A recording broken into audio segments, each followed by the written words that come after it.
दो राम, दास कहे मोहि दे दो राम। राम राम जय राजा राम, पावन भिक्षा दे दो राम।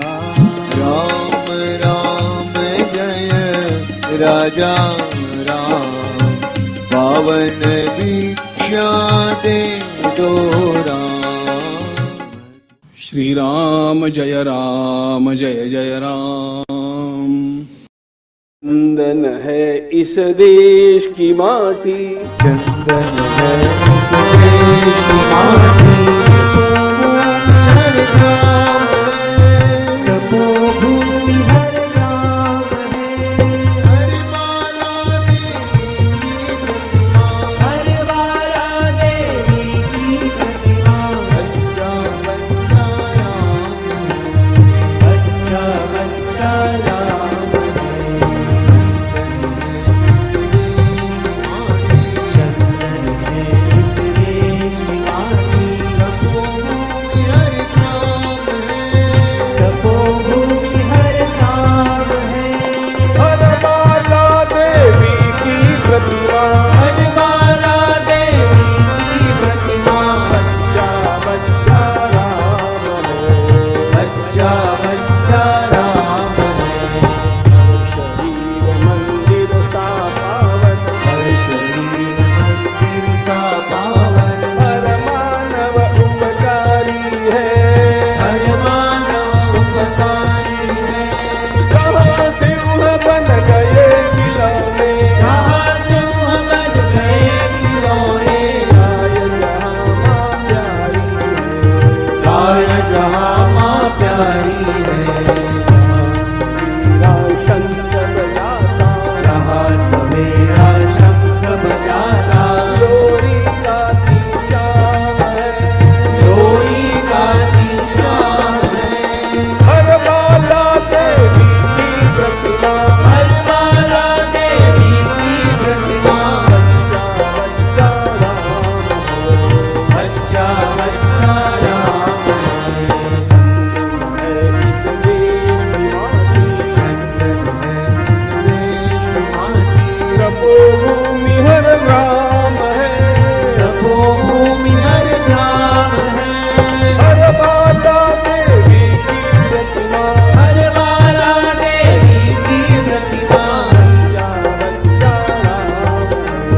बच्चा बच्चा राम है। कर्म से भाग्य बदलते, यहाँ धर्म से भाग्य बदलते, समनिष्ठा कल्याणी है। श्रमनिष्ठा कल्याणी है। ज्ञान और जप की गाथाएं, राम और तप की गाथाएं, कवि की वाणी, ताकि कवि की वाणी है।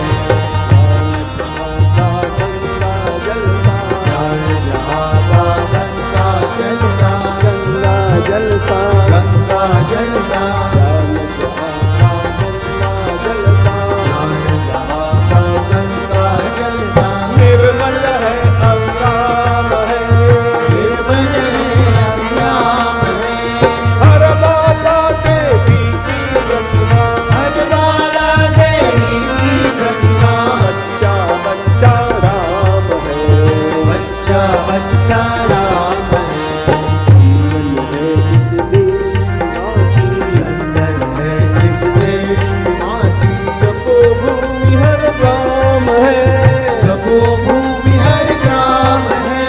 हर माला देवी की प्रतिमा, हर माला देवी की प्रतिमा। बच्चा बच्चा राम है।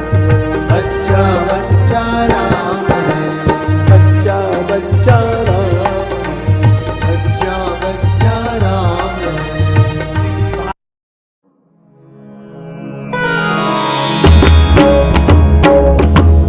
श्री गुरु चरण सरोज रज, निज मनु मुकुरु सुधारी।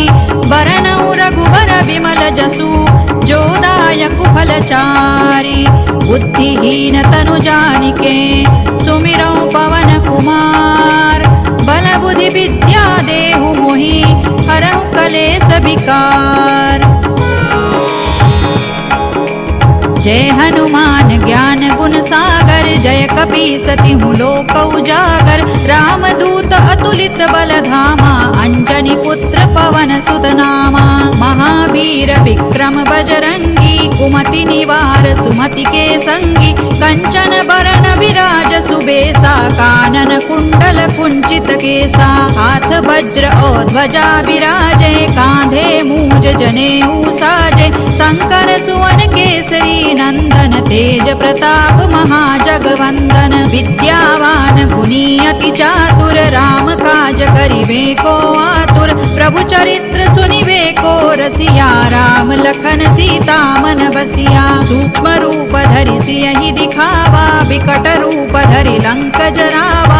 भीम रूप धरि असुर संहारे रामचंद्र के काज संवारे। लाय सजीवन लखन जियाए श्री रघुवीर हरषि उर लाए। रघुपति कीन्ही बहुत बड़ाई तुम मम प्रिय भरतई सम भाई। सहस बदन तुम रोजस गावे अस कहि श्रीपति कंठ लगावे। सनकादिक ब्रह्मादि मुनीसा नारद सारद सहित अहिसा। जम कुबेर दिक्पाल जहाते कवि कोविद कहि सकै कहाते। तुम उपकार सुग्रीवहि कीन्हा राम मिलाय राजपद दीन्हा। तुम्हरो मंत्र विभीषण माना लंकेश्वर है सब जग जाना। जुग सहस्र जो जन पर भानु लील्योताहि मधुर फल जानू। प्रभु मुद्रिका मेलि मुख माही जलधि लांघि गए अचरज नाही। दुर्गम काज जगत के जेते सुगम अनुग्रह तुम्हरे तेते। राम दुआरे तुम रखवारे होत न आज्ञा बिनु पैसारे। सब सुख लहै तुम्हारी सरना तुम रक्षक काहू को डरना।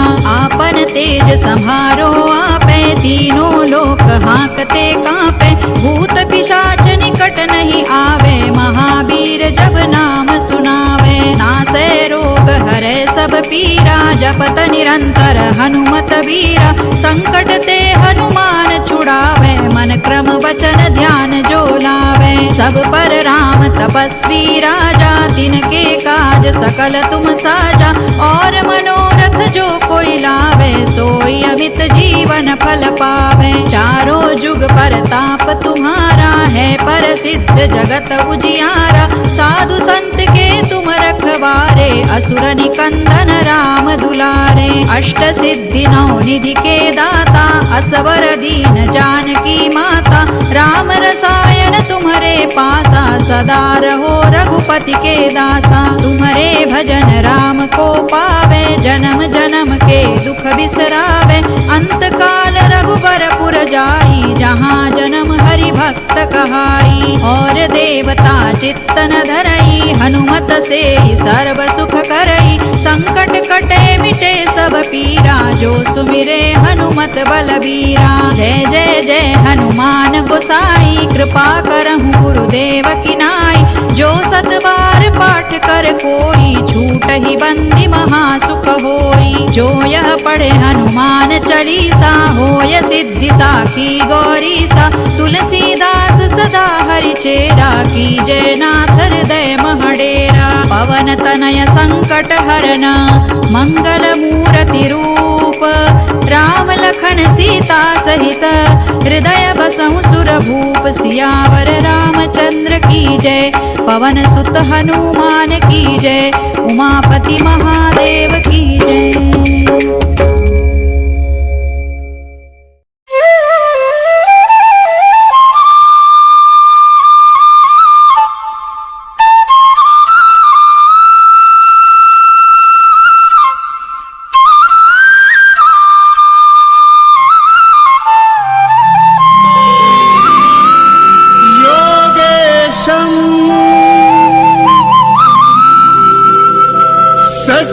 सच्चिदानन्दं वासुदेवं व्रजप्रियं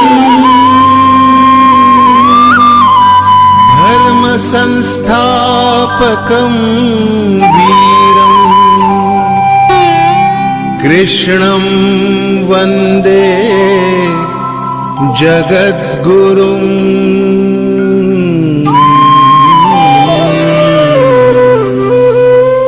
ईश्वर भक्ति भाव। Jai Shri Krishna, everyone. A very, very, very warm welcome to all our respected sadhaks to yet another interpretation session. Let us begin by bowing our heads and acknowledging the Sukshma Upasthiti of Param Pujya Gurudev Swami Govind Dev Giriji Maharaj, whose grace has paved this beautiful divine journey of read Geeta, teach Geeta, and live Geeta. Prayer is key of morning and bolt of the night. For this prayer, who better than our Anusha Didi? Anusha Didi is from Hyderabad. She's M.Tech and VLSI trainer.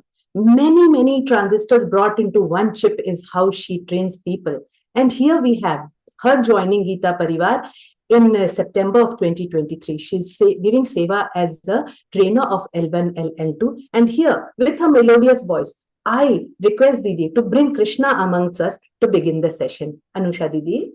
Jai Shri Krishna Didi.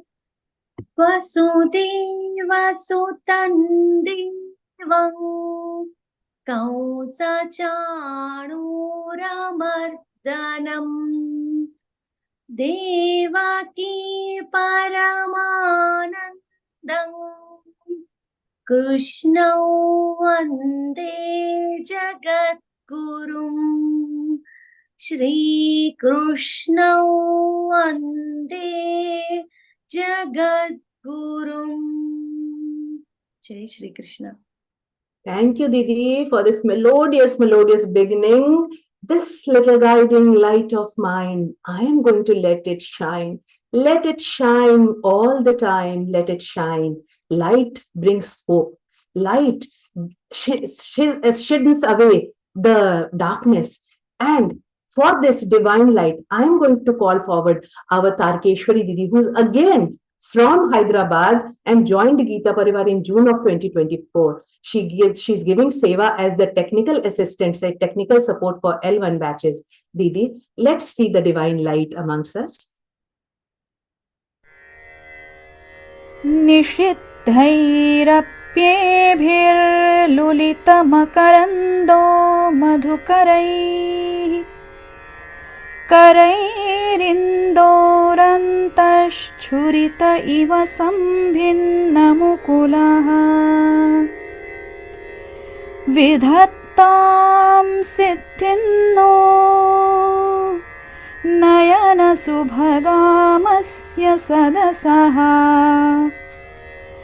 प्रकीर्णः पुष्पाणां हरिचरणयोरञ्जलिरयम्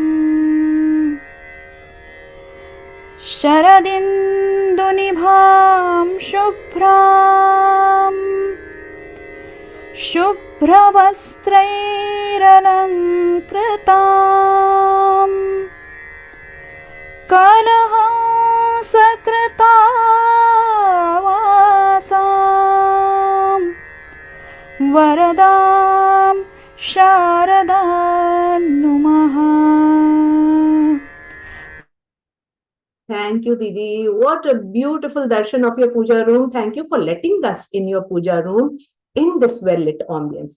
Now, let's just move forward to our session, Vishwaroop Darshan. And who better than our very own Vikas Bhaiya to throw light on this chapter? Vikas Bhaiya is a BE and PGDMA. He has been NRI for more than 12 years, but he has carried India all through in his heart. He has traveled all across and now is based in Pune. Bhaiya is a polyglot. He speaks more than 5 languages. But the best language he speaks is when he interprets Geeta ji for us. So let us. He is also a trainer in all levels and is involved in trainer selection and training of trainers in all levels of Geeta Pariwar. He teaches Vishnu Sahasnam and is a very active Vivechak, as we all see him every year. Let's hand over the entire Zoom prangan to him. Bhaiya, please take us forward in the 10th chapter's interpretation.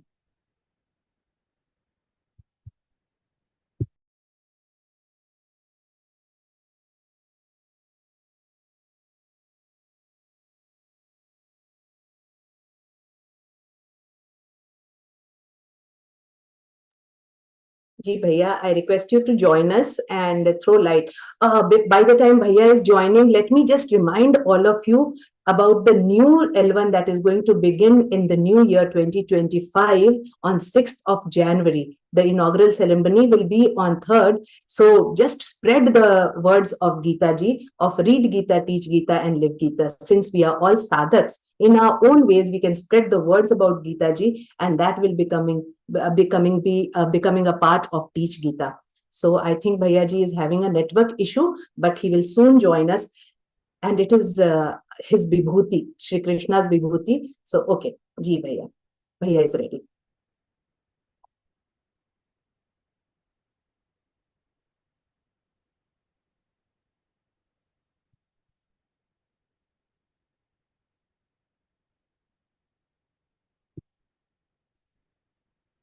It is not so easy to look at Krishna's Vibhuti, as we all know. And I think network problem, our Anusha Di, when she gives her trainings, I'm sure she gives us, teaches us how to overcome these small problems. But yes, we are dependent on internet to reach us. So we will wait for Bhaiya to join us. And like we said, spreading word about Geeta ji, as you all know, is one of the most favorite bhakta according to Shri Krishna. So let's spread word about Geeta Pariwar. All of you must have witnessed the grand Geeta Parayan that was happening in our Geeta Pariwar. And if not, please go on YouTube and watch the recording session of the session that took place in Lucknow, and all the Parayan that was done, Akhand Ekadash Geeta Parayan that was done, 11 rounds of all 18 chapters was done on Ekadashi Mokshadha Ekadashi din. So let's continue spreading our words and do witness. It is the Geeta Pariwar has set a bar high because of the musical presentation of all 18 adhyay of Geeta ji that happened in Lucknow on Mokshada Ekadashi. You must, all of us must enjoy that session whenever you get time.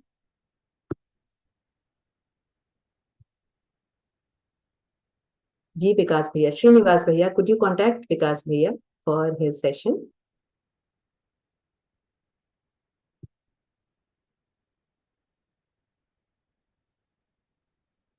Okay, Bhaiya is trying to join again.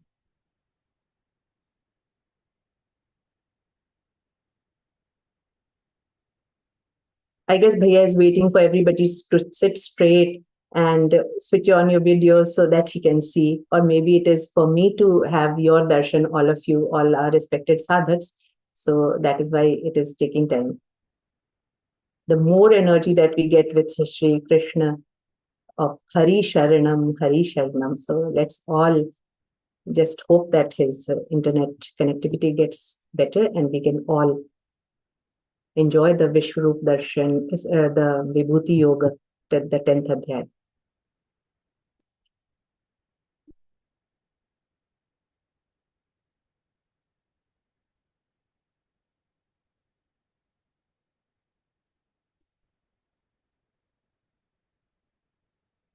As I was telling you all about the session that was held in Lucknow, it was a musical session where our respected Pooja Didi and Rupal Didi, Kavita Didi, Manisha Bardhan Didi, Jyoti Shukla Didi, and Khyati Didi all sat together and did the entire Parayan of with the music, and it was a divine vision which is available on YouTube. And you all must have seen in your group also of the YouTube link that was shared. All of us must go and check that video that has been shared and enjoy it. And whenever you have time, if you can play it in the house and let it play for that our entire aura of our house to get cleansed and activated, it would be a beautiful thing if you could do it. So do enjoy that. And also, like I said, Sunday there is a grammar session in the morning, help for grammar, and it is going to be helpful for all of us. Though it is not mandatory to know grammar, but the moment you understand the grammar part of how these shlokas have been formed, learning Kanthastikaran becomes easier for all of us. And as you all know, there are Kanthastikaran classes going on. Oh, Bhaiya has joined. So till Bhaiya starts.